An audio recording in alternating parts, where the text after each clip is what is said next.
Hey everybody, it's Felisa. It is a beautiful day in my neighborhood.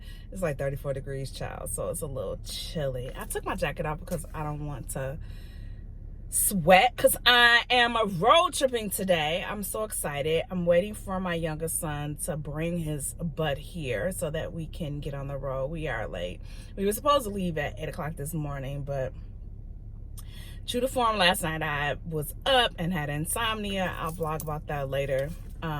But so I couldn't really get to sleep. And then finally when I went to sleep, I overslept our 8 a.m. departure time. So we were supposed to leave at 9:30. It is now 9:45, and he still is not here.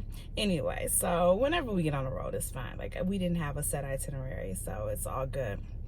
But I'm super excited because we're going to be road tripping to Chicago.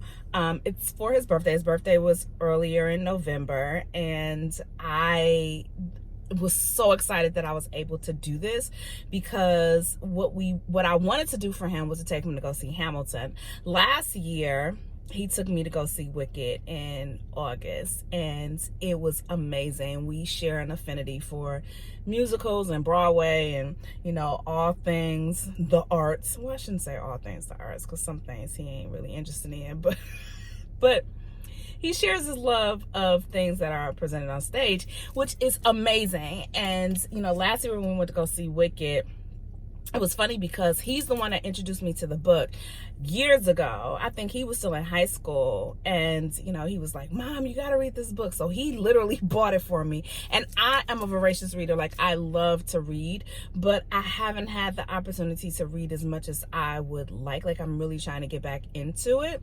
But he bought this book for me, and I promised that it sat for at least 2 or 3 years. And then I was going to Vegas, and that is a 4-hour plane ride from where I am. Nobody should be in the air that long. Like, no. Well, when I went to Nigeria, I changed my story, but like, sincerely, before that, Vegas was the longest place that I had gone, and I was like, ain't nobody supposed to be off the ground this long. This is unnatural. God did not intend this. So in order to distract myself, I took along several books, and Wicked was one of them. And I was mad when the plane landed, y'all. Like, that book was so good. And I so appreciated the fact that he turned me on to that. And I was even more overjoyed that, you know, it was my kid who turned me on to that. Like, I really tried to instill a love of reading in my children. You know, 2 of them picked it up. 2 of them was like, send me the Cliff Notes.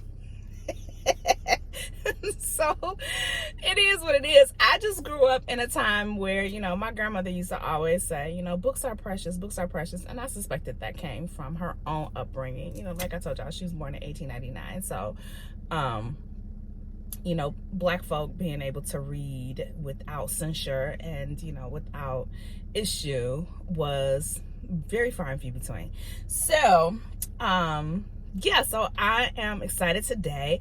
I wanted to take him to go see Hamilton when it was here in my city, and the tickets were like the price of a small child. Like, I just didn't understand. Like the markup was ridiculous. I think that just even regular balcony seats were something like $300-400 a piece, and that was not going to work out for me. I'm not paying $400 to sit in nobody's balcony. For nobody. Anyway, so I was going into the lottery every day, and it didn't work out.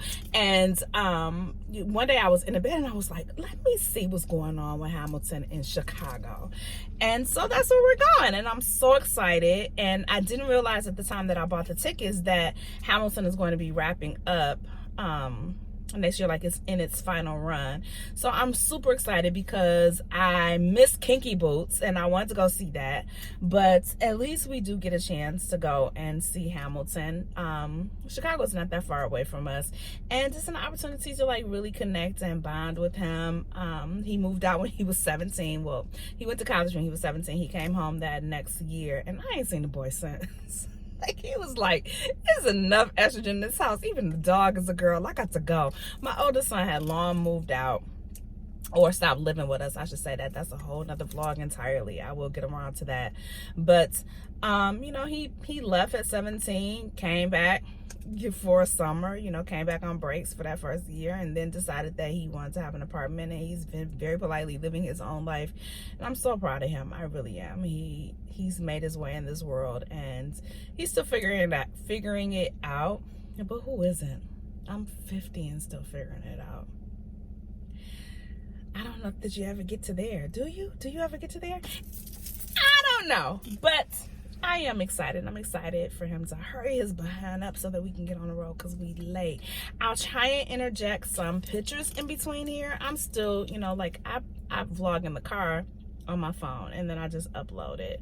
I can't put it through iMovies, or there's another software that I became aware of, but that's a whole lot of work, child. But for pictures of our time in the Chi, maybe I will. I'll see. But y'all have a wonderful day, and happy Vlogmas. I'll talk to y'all later.